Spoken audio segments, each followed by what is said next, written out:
Est-ce que tu peux perdre ton argent sur CoinTech2? La réponse c'est oui. Tu peux perdre tout ton capital sur CoinTech2 ou bien tu peux perdre une partie de ton capital sur CoinTech2. Est-ce que si tu perds ton argent sur CoinTech2, ça sera la faute de Binance, de OKX, de Bybit ou même de CoinTech2? La réponse c'est non. Si tu es nouveau et que tu souhaites faire CoinTech2, cette vidéo c'est pour toi.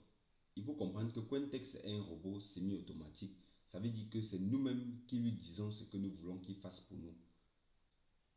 Si vous lui demandez de prendre 5 dollars de votre capital pour entrer sur le marché, il le fera.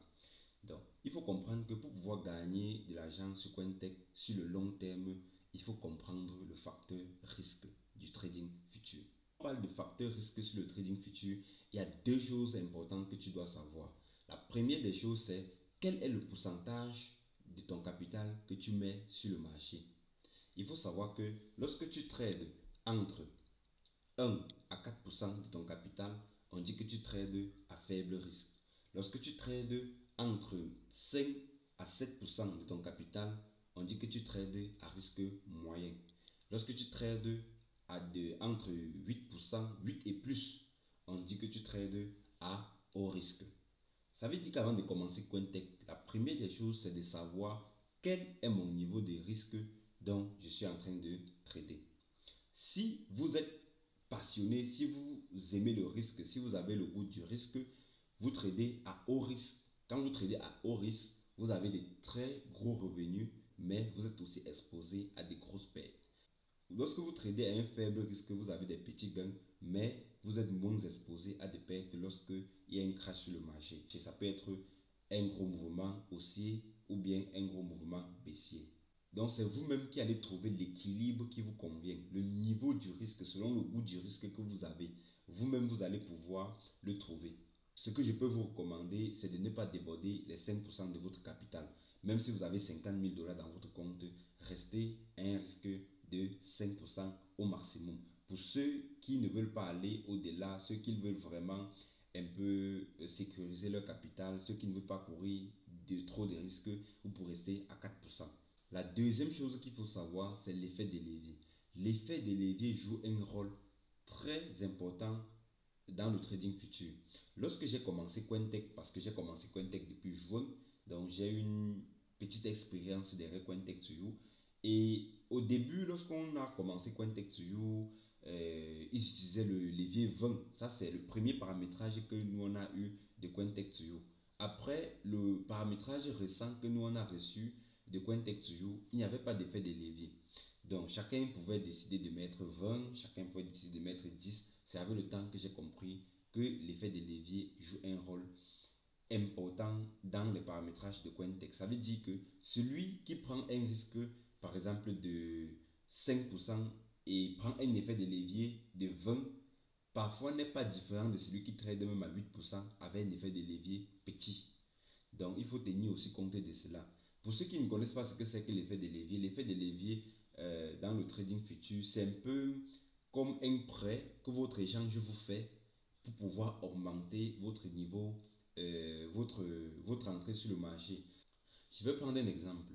Lorsque vous entrez sur le marché avec 5 dollars et vous prenez un levier x10, ça veut dire qu'en réalité, vous entrez sur le marché avec 50 dollars. Donc l'échange, ça peut être Binance, ça peut être Bybit, ça peut être... bref, tous les échanges qui offrent des effets de levier.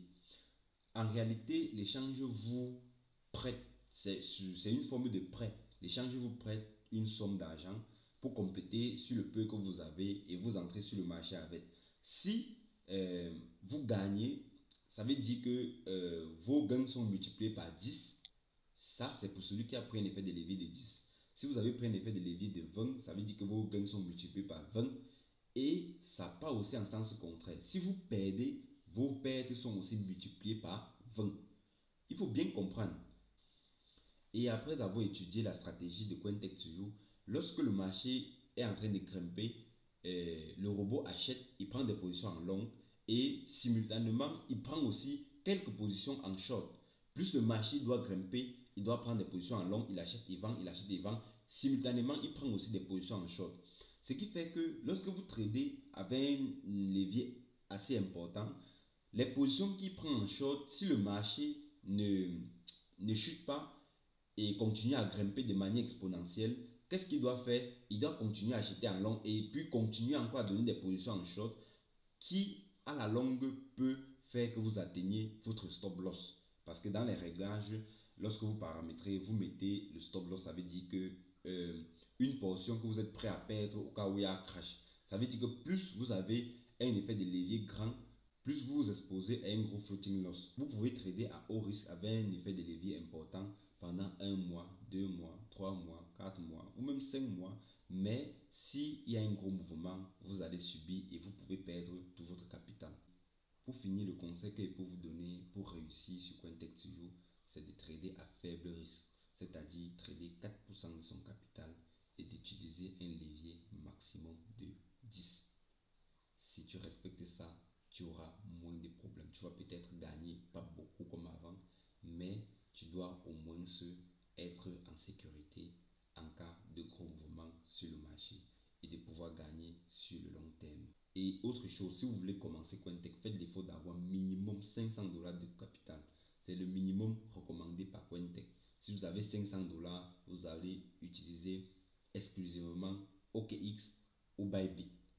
Et Binance, c'est pour ceux qui ont minimum 1000 dollars. Donc, il faut savoir ça avant de commencer CoinTech2You.